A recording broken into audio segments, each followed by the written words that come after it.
all very much welcome. Thank you. It's a pleasure to have you here. First of all, some of our viewers, they know you as Kay Wilson, but I call you Tal Hartouf. Yes. Can you tell me why this difference is there? Okay, so it's a long story. And what happened was, about 4 years after the attack, I just found myself, like I usually do, it's a bit like Forrest Gump. I didn't plan anything, but I found myself speaking about what happened and the funding to the Palestinian Authority. I was speaking about that all around the world. I wrote a book under the name Kay, and as the time was going on, it's like a metamorphosis happens inside you, and I realized that I was only known for being stabbed, okay? And that's not a very rewarding CV. So I wanted to create, I wanted to get out of that zeitgeist and create a new space where I could slowly go back to doing the things I once enjoyed and try new things. Because also, what happened to me was very, very well known in Israel and actually throughout the world, because Christine was a Christian. But I didn't, you're a media person, okay? I didn't enjoy or seek or want the publicity. No, but Kay Wilson was very known. Yeah, very known, like, and very famous for good and for bad. And I just found it intrusive. And I had a meaning and a mission to talk about things, but I wanted back some privacy. But more than that, I didn't want to keep speaking about the attack for the rest of my life. Right. So I changed my name, and I took a name which had the same syllables as Kay Wilson. By the way, changing your name is a very biblical thing to do. It's very popular in Jewish culture today. Like, God changed Jacob's name to Israel. And I wanted a short name, similar, syllables. And I wanted an Israeli modern name, but also a biblical name. So Tal would be the dew of the morning, as a reminder to me personally that it's the little unseen things in life which are nourishing. Acts of kindness, a phone call, a hug, somebody bringing you something that you can't be bothered to go and get for yourself. So it's every time somebody called me Tal, then I'm reminded of the kindness of others. And your last name? And Hartouf. And if we're talking about kindness, then I have been the recipient of goodness. As much as I've been the recipient of barbaric evil, I've experienced kindness and goodness from Jewish people, Christians, Muslims, and I just thought, because also in our tradition, sometimes we invoke the name of a person by taking that name on. But then I realized if I was to name everybody who's been good to me, I'd never stop saying my name. It would go on forever. Very long way. So I chose Hartouf. It's one word in Hebrew, but literally means the mountain of goodness. So every time I say my new name, it's instinctive, but it reminds me of the good rather than the bad. במקביל לחקירה הזאת, אנחנו מקבלים הודעה על אירוע נוסף של דקירה של אישה שנמלטה מהתוקפים שלה. המקרה של קיי תופס אותי במשמרת במד"א בגוש עציון. אנחנו מקבלים קריאה על מישהי שנמצאה דקורה, עלתה מאיזה ואדי, יחפה, לא ברור מה קורה שם. אנחנו מגיעים, רואים גברת פצועה עם הרבה דקירות בגוף. מתחילים טיפול מציל חיים, ותוך כדי זה היא אומרת לנו שיש עוד חברה שלה שנמצאת בוואדי והיא לא יודעת מה קורה איתה, ואנחנו מזיקים עוד כוחות. באינטואיציה שלנו אנחנו תמיד חושבים מה יכול להיות קשור למה, בטח באירוע הזה שהסמיכות היא יחסית קרובה, שהתא השטח הוא יחסית קרוב, בקו אווירי המרחק הוא לא גדול מדי.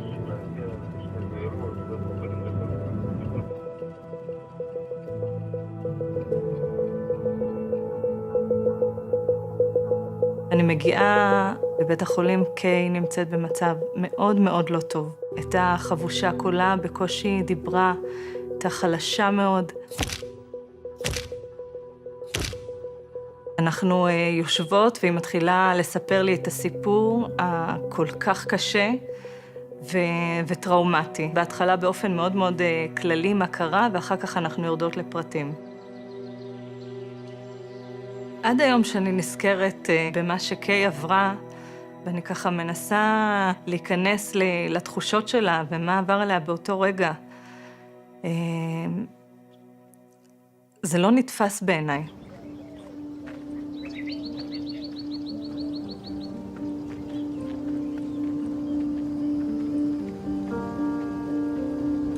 I'm guiding my American Christian friend, Christine Lucan.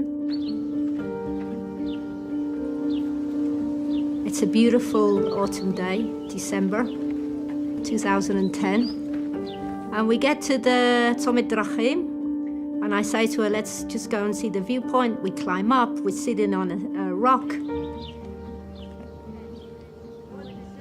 Eating garanim, I'm showing her how to spit them out, and this is how Israelis do it, we're giggling.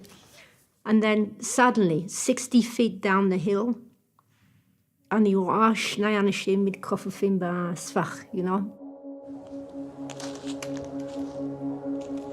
I mean, I've been here 32 years. I have Arab friends, I have Palestinian friends. I can see by the way they're dressed, they're Palestinians. So my heart, it's thumping, you know, I'm nervous. So I signal Christine not to make a noise, because I didn't want them to see us. But one stands up, and he says, יש לכם מים? ככה בעברית. באותו רגע קיי מבינה שמשהו לא טוב עלול לקרות. I was still feeling very nervous, so I took out my little penknife.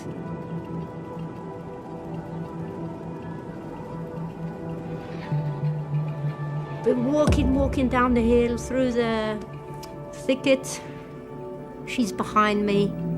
She screams, and as I turn around, it's like a log, you know, a tree gets in my back. And I fall to the ground, my nose splits open, and someone's rubbing my head in the dirt. היא מוציאה את העולר הזה, והיא דוקרת במפסעה את אחד החשודים. כל זה היא מספרת לי בבית החולים בקושי רב, שהיא באמת פצועה אנוש, ואני בכלל לא בטוחה שהיא הולכת לסיים את זה. זאת אומרת, אני לא בטוחה שאני מצליחה לגבות ממנה את כל הפרטים האלה, ושהיא תשרוד בכלל עד הסוף.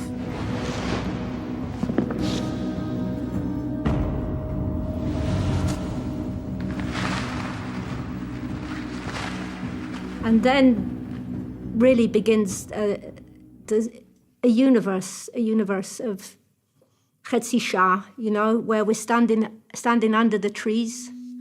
I can smell the pines, I can hear the birds. And we're being held at knife point. And the first few minutes, you know, it's like I've been banged on the head. You know, I can't think. All I can think of, li ze lo kore. It doesn't happen to me. This is a dream.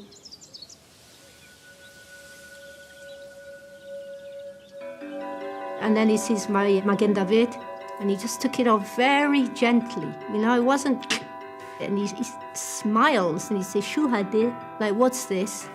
So I answered in Hebrew, I said, Magen David.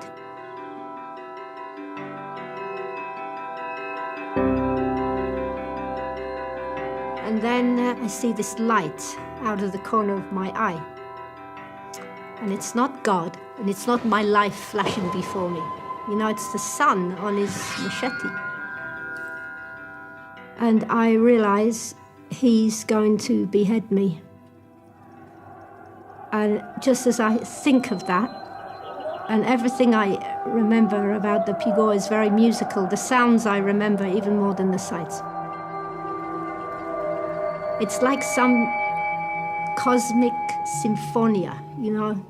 They scream, Allahu Akbar. I hear Christine say, Jesus, help me. And he stabs me in the back so hard I fall to the ground. I don't know, I just realized then somehow that people die with their eyes open, and I must play dead. So I made a moral choice, and I tried not to move, and I kept my eyes open, and I watched, like 2 meters away, no more than 2 meters. Christine was on her back, and he's like hacking her up. קיי וקריסטין נתקרות שוב ושוב, זו בגבה וזו בגבה. אין לקיי שום יכולת להושיע את קריסטין, היא מבינה את זה. So after 12 beatings, they leave. I'm still on my side, and then the ground is vibratiot, you know, and I realize they're coming back. And one rolls me over now on my back, so I'm looking up at the pine trees, and the sun is low, and it's pink, and it's orange, and it's purple. It's the most beautiful sunset. And then suddenly, this silhouette of a hand and a knife, it covers the sun. And behind that silhouette, I see these black eyes, and I watch him stab me in the chest. And I don't blink, flinch, move.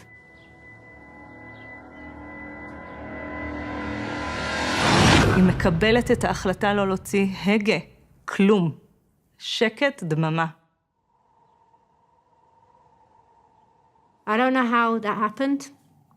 That one missed my heart by 0.5 millimeter, okay? So they think I'm dead, and they leave.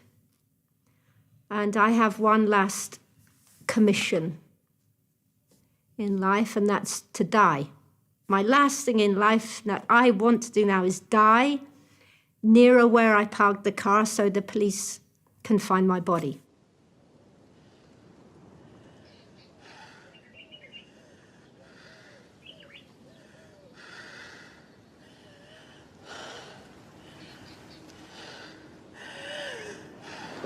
I managed to stand, and I turned my back on Christine, what's left of her, and just step by step I begin to walk. And it's extremely hard, you know. היא עוזבת את המקום כשהיא דקורה 13 פעמים בכל חלק אפשרי. היא בלי נעליים, היא חצי קשורה.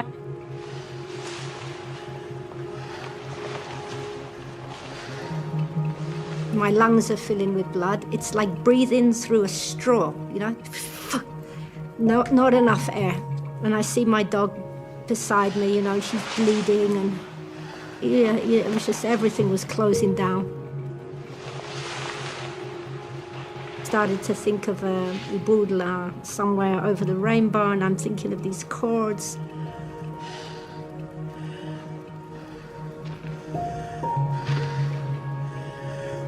And everything is collapsing.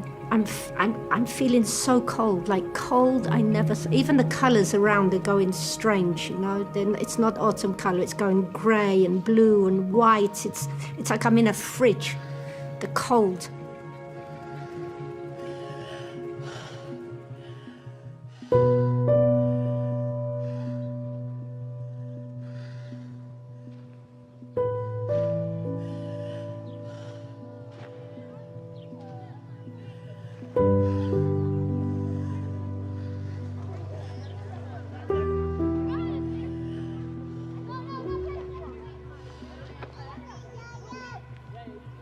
ואז ככה היא שומעת משפחה שברקע, היא שומעת ילדים, והיא עוד תוך כדי זה, עם כל מה שהיא עברה, היא חושבת רק שלא יראו את הילדים.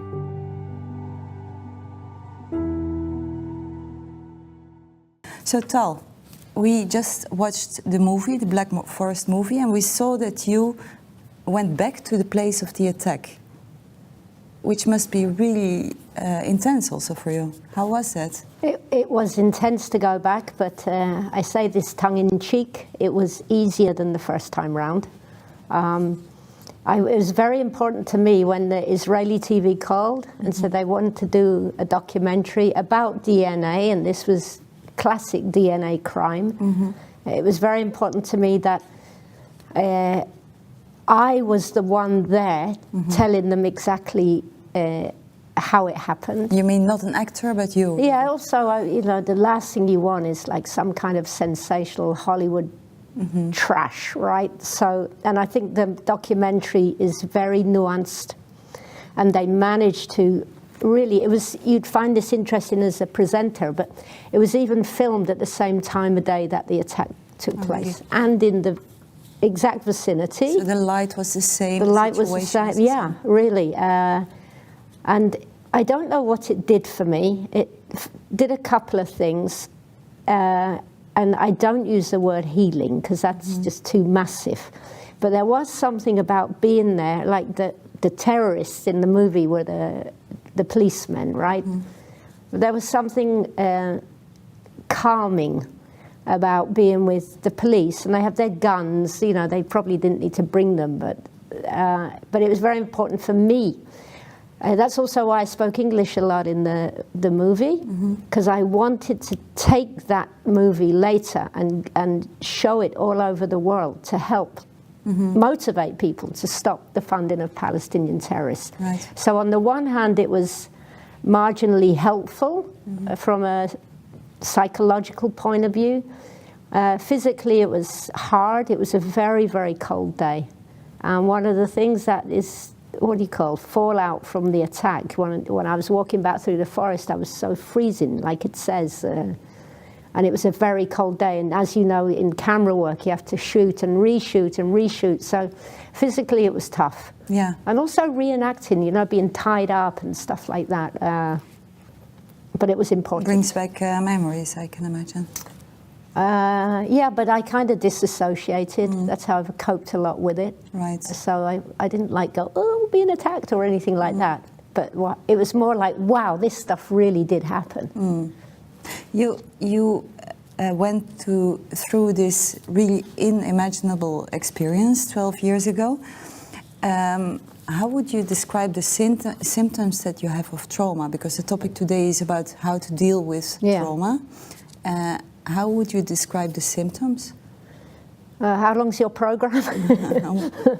Okay, so I do want to say that you don't have to be stabbed to have symptoms of trauma. Okay, lots of people have a lot of trauma, and I think if I can detail some of it, people might find it helpful for them. Like, oh yeah, I was traumatized as a kid or adult. For me, it was such a high level of trauma, and the immediate first, what do you call it, symptom is disassociation, meaning I was very cognizant of what happened. I knew what happened right from, I never passed out, right from getting to the hospital and the police interviewing me. I had a very good memory and I gave all the details. So I knew, and I was in pain, obviously. I was busy dying in the hospital. So I knew what happened. But emotionally, you cannot make that connect. It's too big, right? So what do I mean by that? It means I wasn't able to cry. You know, I could talk about the attack like I'm talking about a recipe if I cooked, or a bus timetable. So there is a disassociation, and to some extent that's still with me. Even though I've been with you all over Holland, you know, and we show the documentary, and I sit there, I think this is actually me. It's still very hard to believe in a lot of ways. And then, of course, there's for me, it was sensitivity to noise, any kind of noise, like sudden noise, constant noise. And then you become very isolated. Not you, I mean, I'll talk about me. That was a deference. I become isolated. Just to have the quiet around you. You want quiet. You feel that no one understands. So you become kind of socially reclusive. Which was, I didn't recognize myself. And I think one of the most difficult things was sleep. I didn't have night or day.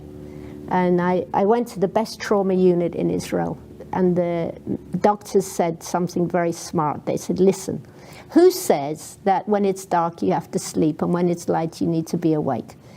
Try and see time as more global.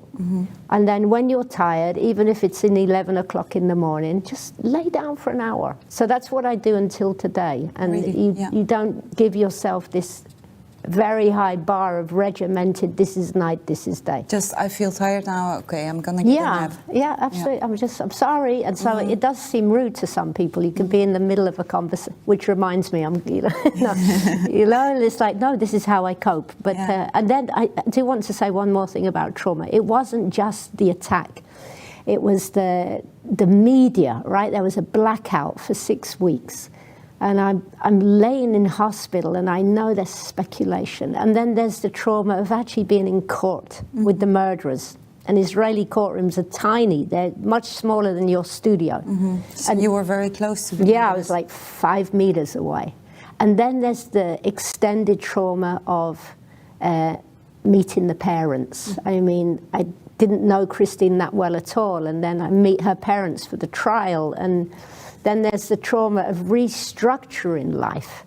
Like, what can I do now? I'll never be a tour guide again. And it's like, I'm in pain. And so it's been a constant battle, which I feel now that I'm beginning to win. Right. And because about coping with trauma, you mentioned it just before. How did you find in all these 12 years a way of coping with the trauma that you have? It's taken me 12 years to cope. And I think the most helpful thing for me, it's like when you're, like concerning functioning, being a functioning person, I always was very high energy. But I'd have these bursts of high mental energy, and then suddenly you're just drained. I can't even speak the words out, right? You shut down. So it would happen, and like for 2-3 days at a time, I could hardly listen to myself breathe. Like the smallest job, right? Go and get some milk from the little shop. Grocery, yeah. Not doing it. So what happens is, the thing that I found helpful, and I think other people find helpful, is that I learned to tell myself, okay, today I know I'm having a bad day. It doesn't mean to say I'm going to have a bad day tomorrow or in a week. I got to the point where I knew that these really intense bad days, they would pass. And that liberated me from these expectations of myself. And I think that was really helpful. You were allowing yourself to feel bad? I just thought, okay, I'm having a bad day. Yeah. Well, that's it. But with that, I knew that it would at some point pass. So it was the recognition of that. Yeah. Which was, wow, it was really, it sounds probably very small, but for me that was a huge change of mentality. How in Jewish thinking, what kind of wisdom did you find in there that helped you, on the way forward? Okay, can I give you a small Hebrew lesson? All right, so we have one of the commandments, or the way that being a good Jewish person is expressed in society, is that you give to charity. All right, you do acts of kindness. It's very community-based. And the word for charity is, I'll say it in a botched Hebrew way because it's related to another way. It's tzedakah, all right? Tzedakah. Charity. That happens to be the same word as justice, all right? Except it's one letter more. Tzedek is justice. So one of the Jewish things that was really so helpful to me is that justice and love and kindness are the same thing. When you seek justice, or you express to someone how outraged you are at their injustice, you are actually doing an act of kindness. So that was helpful to me, because I have like lots of obviously Jewish friends, but I also have a number of Christian friends. And just to generalize, but when people would come and visit, for the Christian friends would say, God loves you, and that might be true, but it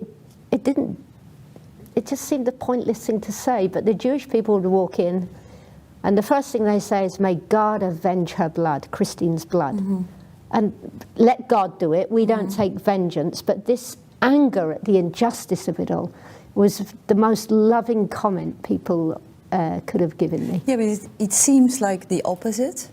love and vengeance, but you say it's Justice, actually connected love and together. justice. Love and justice. Justice is, look, it's very simple. Even in the, I don't remember which book it is, Malachi maybe, where God tells him, he says, all I want is 3 things. You don't have to worry anything about life and God's will. I just need you to do 3 things.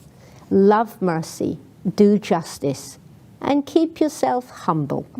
And justice is always part of love in Jewish thought. Right. And it can be also in the West, because it's, if you take like, I don't know, let's just say there's a situation of child abuse, right? The kid doesn't just need to hear that God loves him. He wants his dad or whatever, or somebody big to say, you know what, I'm going to go and punch out their lights. I'm going to do justice for you. I'm going to make sure that person sits in prison. And the kid knows he's loved. How did that help you specifically in your situation? Because I felt so, well, I was in the forest too, and I've done a lot of thinking over 12 years. I realized that the most enraging part of all of this is the sheer helplessness of everything. To be helpless. It's not just terrifying. It's like when a baby is born. You know, when a baby gets born, why is he crying? Not because the doctor slapped him, because he's helpless. And this helplessness is like a meltdown. So when you feel so when I felt so helpless in the forest, and the subsequent years where I needed everybody to help me, it was also rage-inducing, but then for somebody to come and say, listen, I've got this, I'm going to do justice for you. I'm going to make sure that these Palestinian terrorists will never get out of jail. I'm going to fight for this. And you're helpless, and it's just like ointment on your wounds. So I think it's the same for anybody who's been violated. We need to validate someone else's pain. Right. And what other wisdom did you find in the Jewish way of thinking?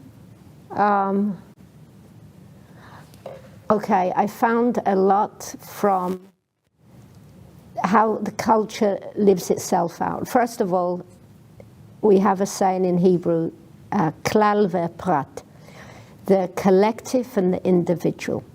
Yes, we are all individuals, but in Jewish life and Jewish thinking, even in, look, we just did Yom Kippur, right? So we stand in synagogue for Yom Kippur, we say prayers for hours. And it's not forgive me because I have, it's all in the plural. We have accused, we have betrayed, we. It's also what is written in the book of Daniel, when he's repenting before God. Yeah, so it's always, I realized more, it was enhanced. It's not that I didn't know it before, but I'm part of a people. Not to be too frivolous, but if I'm going to be stabbed for being a Jew, I might as well be one. And so what does that part of a people mean? It means that my incident, what a terrible word, my attempted murder is one attempt of millions of Jews who've been murdered in the last 2,000 years. So helping see myself as part of the collective. It makes you less alone? It gives you kind of, it's a weird shaping of identity. But it's not just it made me feel less alone.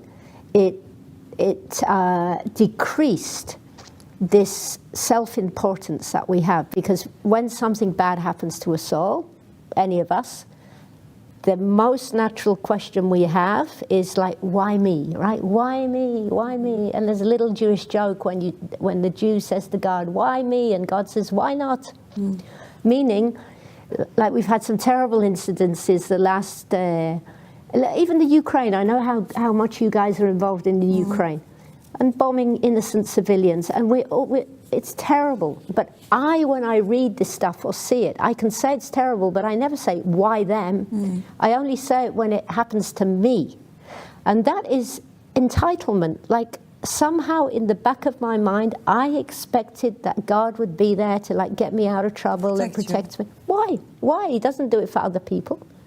So it made me realize that I'm not, it was a late, what do you call it?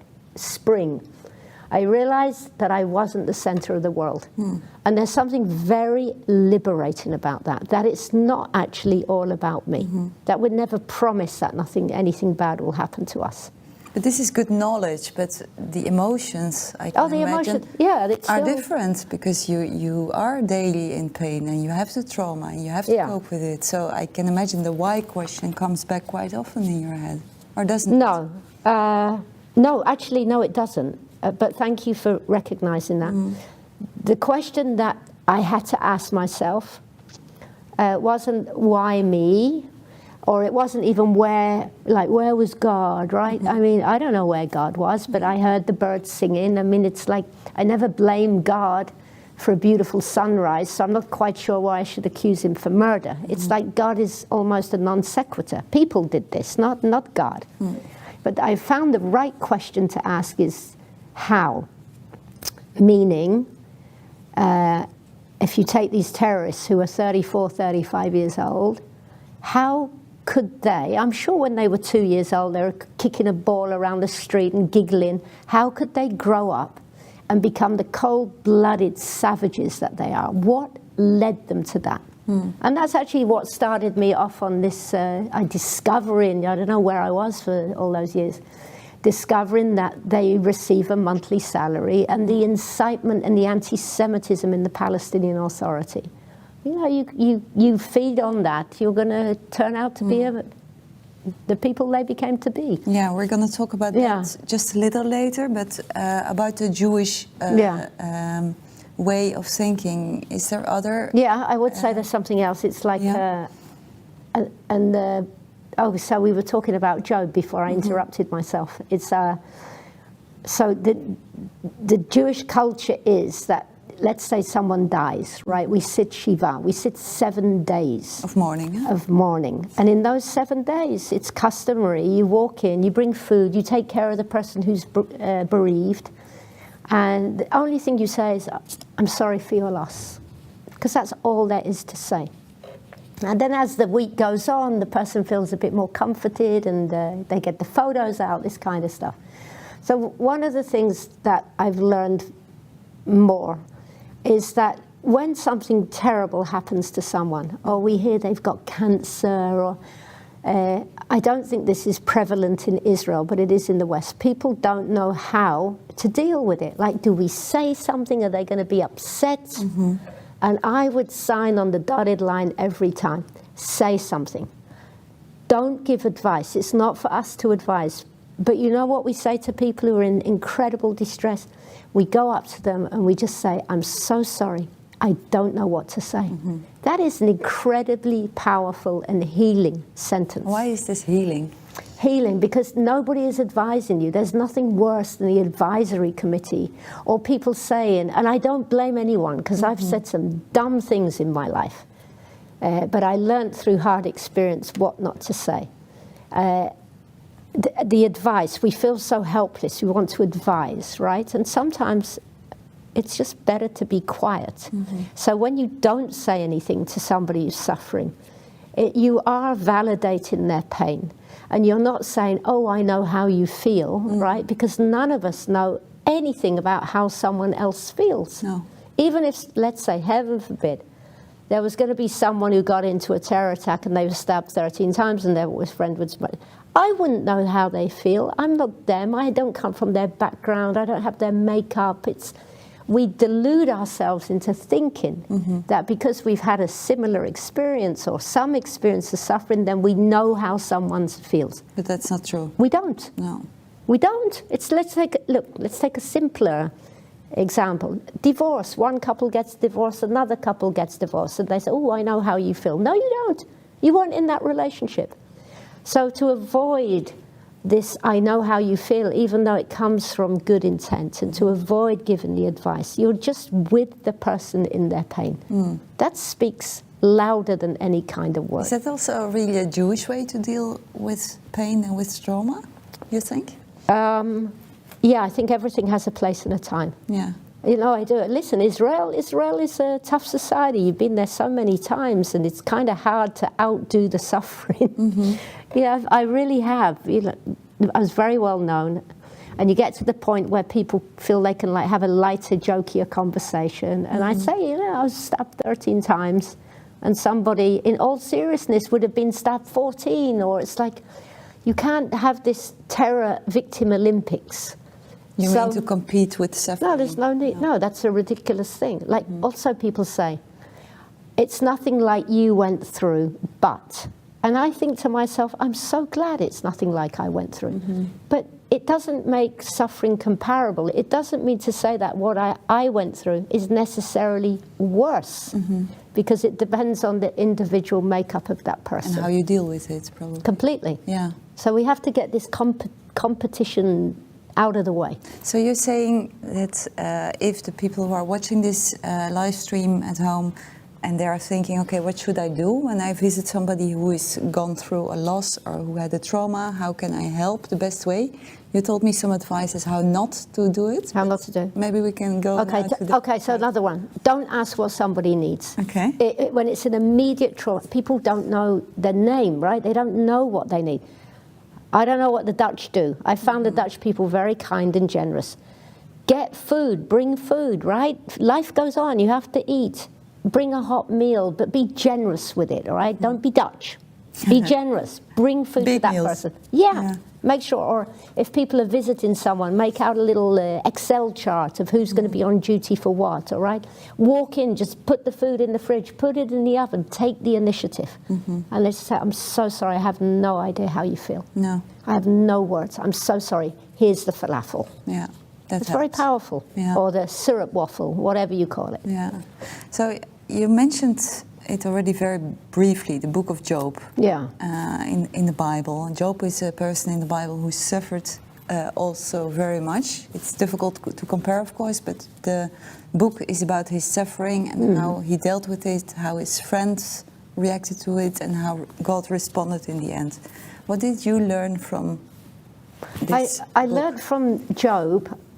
I have to preempt this with how Jewish people look at the Bible, right? It's because it might sound a little bit sacrilegious to some viewers, and I don't mean that. But we're very critical of the people in the Bible because we see ourselves in them, all right? It's not like they can't be touched or criticized or just dismissed. They're human beings. So after what happened to me, I got to say I wasn't a fan of Job. I thought he was like just being a drama queen. I mean, he got some boils, he lost his job, and I'm thinking, you weren't stabbed 13 times. Even 10 of his children died, but God gives him back 10 children, like they're pairs of shoes. I don't, and the whole book I don't understand. I don't understand how God, and I'm not talking theology, I don't understand that there was this divine competition between God and the Satan. And poor Job was stuck in the middle of it. So there's a lot I don't understand. With that, the end of the book is amazing Mm-hmm. because you would think that somebody who had suffered so much like Job, you would think in that place when that suffering person comes to God and they say, hey God, you know, I'm suffering so much, you would think God would be, my son, I love you, you're precious to me. But the Hebrew is much more expressive, and it literally gives you this feeling that God is rolling up his sleeves, flexing his muscles. That's the reaction to the suffering. To the suffering. And he looks at Job, and if you've been in Israel, he goes like, what? Who are you? Like, where were you when I was making the mountains? Almost like, how dare you question me? But it wasn't like a mean response. It was like, be like this little boy looking at this great Ajax soccer player, right? And it's saying, oh, my favorite soccer player has got this in control. So it was this bigness, this greatness of God, and almost the kind of impatience from God towards Job, which was the very thing that Job needed to hear. Have you experienced that in your life, that you feel there is somebody in control? No, I haven't. No. I wish I had. I had a very disappointing near-death experience, meaning I know other people who have near-death experience and they see a bright light, they feel God or whatever, their life. flash before them. I had nothing like that. And that's terrified me because it's like, wow, what does that mean when we... And it doesn't mean anything. It simply means I didn't have that same experience as somebody else. Right. And trauma could be very much play a part in that. However, the fact that I didn't have a near-death experience, that means, I mean, I have no doubt when I go out and watch the birds or hike in the desert, I have no doubt whatsoever that God is a merciful, kind and good God. So I think my faith is pretty impressive, considering I have no evidence like these other people do when they die. But I haven't experienced it that where I feel God is in control. That would be, no. And I'm also reluctant to tie any kind of, oh, it's a miracle you're still alive. It might be a medical miracle, I don't know. I'm thankful for being alive. But I would not want to attribute theological importance to the fact that I survived, because somebody died, right? So it's just like, all I can do is say, thank you, God, that I have another day to live. That's amazing you gave me the gift of another day. Right. Has your viewpoint on death changed since the attack? I don't know if it's the experience of death or if it's because I'm just getting older. You tell me. I think it's probably both, but it's given me a heightened awareness of life, how lucky we are to be alive. We're all so lucky to be alive, and what a gift life is. And it's made me focus on not to look, how can I say? We have to not to come to terms with the past, but to recognize that what happened was cosmic, it was beyond any description, but it's in the past. I can't change that, right? And when I look to the future, I can't control the future because I don't even know we're going to finish this studio interview. We have no idea. That's what we all have in common. So it's kind of made me hold the past more lightly and not really worry too much about the future, but focus on the present. And the present, that's what I try to do. I obviously have I don't really worry about the future at all. It's almost like after you go through such a big trauma, you become deluded that you're invincible. I thought about this morning. It's like, I thought it was smart, something smart.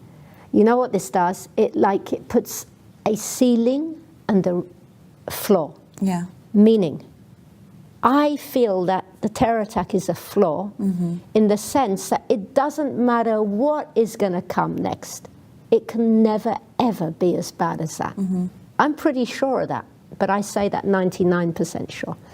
And the ceiling would be, even though I've got some joy back and I can have a laugh, we've laughed a lot together and I can enjoy great things, there's always that edge that it will never be that carefree experience that it was before the attack. Because it's limited. Yeah, it's a reminder, you know, it's not caged in, but it's a framework. It reframes your thinking. Right.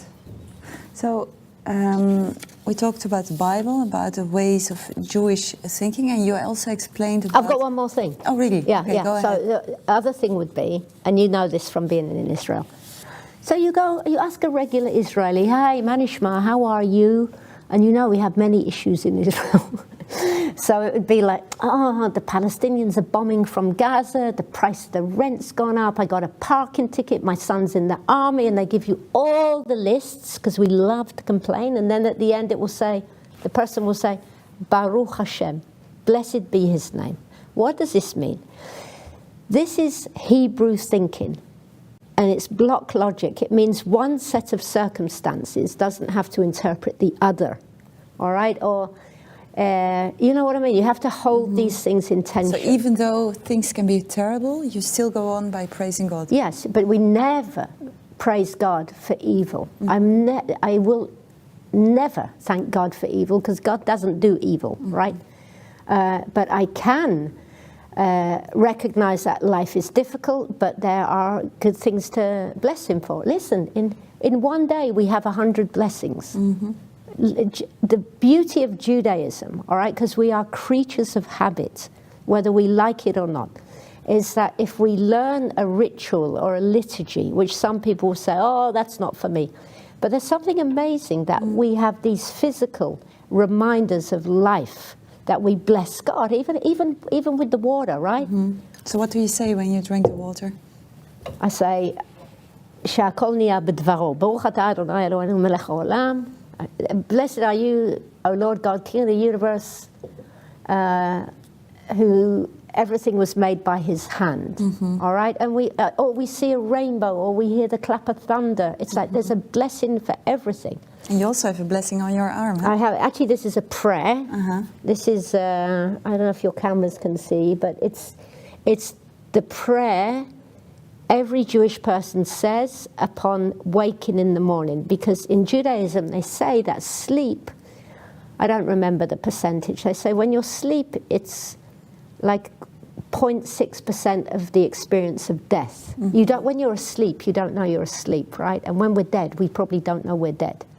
So this says, Modani lefanecha melech advad kayam shekasata bin nishmati bechemla rabba emunatecha. Blessed are you, oh, no, it doesn't say blessed are you. I give thanks to you, O living and eternal King, that in your great compassion you've restored my soul. I mean, and so why did I get this? I'm talking too much, I'm sorry. That's so good. much to say. But I got this. By the way, an Arab tattooed this on me. Got a nice Arab young man. I said, you're going to tattoo me with a Jewish prayer. It was great. We did it at the Israel Museum. So why did I get this? Because as I said, I'm a very poor sleeper. And I sleep in like this, and it's so easy to focus on the bad, right? The negative, the constant niggly pain, the psychological horror. And then I understood, and it's biblical too, I think, certainly Jewish. There's two things you can do with coping with bad things. One is humor, and I'm very big on humor. Never laugh at what happened to someone else, but we can laugh at ourselves because then we've won.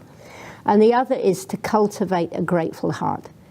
And it's really hard work. Cultivate, that's a fantastic word. You know, you have to plant the seeds. You have to make sure every day it gets the right sunshine and the right amount of water. So when I see this prayer of thanking God, I then literally do like Netflix in my mind, where I go back to the beginning of the day, like, thank you, I woke up. Thank you that my dog jumped on me and licked my nose. Thank you that the sun is shining. And you make this list in your head, and then you realize there's so much to be thankful for. And I'm learning, I haven't learned it all, that if we do that, we learn to see ourselves as one of the richest people in the world. And we're just all filthy rich, and we don't realize it. Yeah. And one thing the terrorists cannot have is our mind and our soul. Right. Because of what happened to you 12 years ago, are you afraid of Palestinians because the terrorists were Palestinians? No, but I think as a responsible Israeli citizen, I'm vigilant. I think that's just normative behavior in Israel. I don't... What do you mean by that? Be careful, because you never know what's going to happen.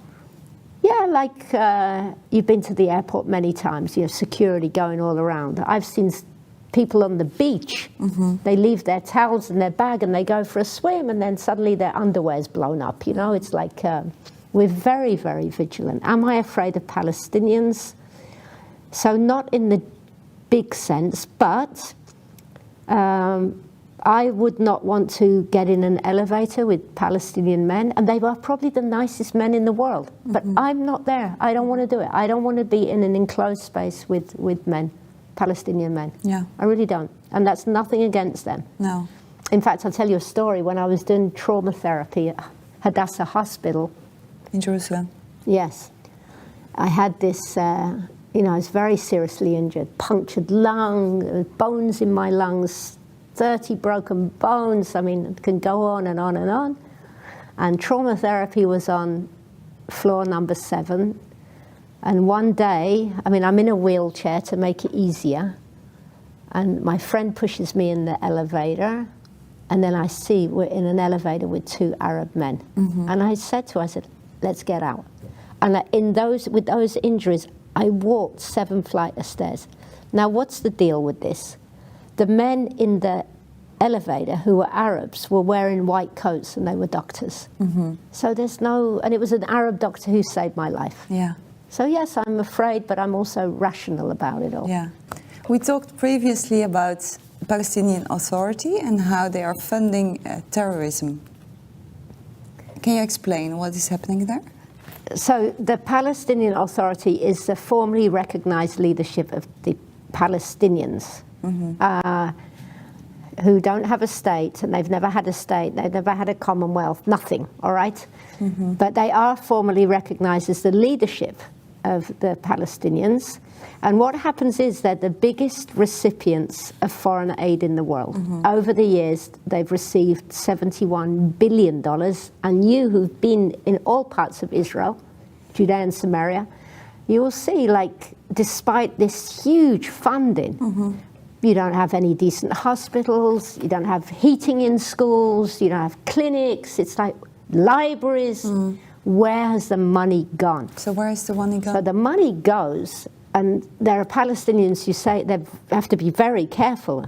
I think you interview one young guy, but follow the money. A lot of it, billions they pocket for themselves. And the other thing is they have a system where they are on the payroll. People can be on the payroll of the Palestinian Authority, and they're paid, depending on how many Jews they murder, they're paid per Jew while they're in prison. So they have salaries in prison that comes actually from foreign aid.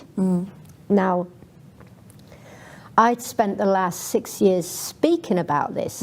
Because the terrorists who tried to kill you and killed Christine, they get a salary? Yeah, and Christine's murderers, I mean, we mustn't forget that Christine, and I don't know why the West is so dumb and blind about this, Christine, a Christian, in that documentary, later on, you have the confession by the murderers. The police say, well, why did you choose this place? And they say, oh, we wanted to murder Jews. And it doesn't matter whether she was Jewish or not, but Christine wasn't Jewish, but she was slaughtered because they assumed she was Jewish. So they get these salaries. I don't know how much money exactly the terrorists who attacked us get, but I think it's over $1 million at the moment, which is a lot of money. Now, your government, the political parties, Holland pretty much led the way and stopped that funding. Yeah, and then it was a little bit of a, what do you call, snowball effect with other European countries. Yeah. But another thing, by the way, like it or it doesn't matter about personality, but one thing that President Trump got right was he knew that you had to stop funding terrorism. And that was one of the first things he did. He stopped the funding of the Palestinian Authority. And interestingly, one of the first things that President Biden has done is renewed the funding. Yeah. And you cannot get to any kind of peace if you're going to be participant in funding cold-blooded murderers. Right. Is there a specific message that you want to give to the people who are watching this video? What is it, the most important thing that you want them to remember from this video? Well, first of all, I want them to remember that I personally thank Christians for Israel for all the amazing work that you guys do for my people, and especially stopping the funding. It's I'm so impressed with this. So I think every single person who watches the TV and sees your show and does what they can, I want them to remember that there's an Israeli sitting here who's very grateful. The other thing would be that if I've learned anything, all right, if it's young people watching this, going to university, it's like, yes, it is important what you do and how you choose your profession, but it's not the most important thing. It's not really what you do that matters, it's who you are in what you do. Okay, you can be a waiter, and that's fantastic. If you are a kind waiter, you can make someone's life different, all right? They can be having a terrible day, and they'll think back to that waiter. You can be the worst, horriblest doctor in the world, right? Who's so mean that you... So it's not what you do, but it's who you are and what you do. The other thing I would say is that, and we spoke about it, We have no idea what's going to happen tomorrow. So live life to the full. Don't have a contempt for life, hoping that one day we're all going to get to heaven. We don't know these things. Please God, I don't know. But call someone just to hear their voice. If you love someone, tell them why you love them. Hug. Be generous. Offer to, because it's in relationship that we come alive. And also, if we hurt people's feelings, keep short accounts. Say you're sorry. Really, always say you're sorry if you hurt somebody. Live by the moment, you say. Yeah, live by the moment, but do soul check. You know, you clean in house all the time. How am I before the master of the universe? How am I in front of my family and my community? Tel, thank you very much. Thank you, Sarah. Thank you.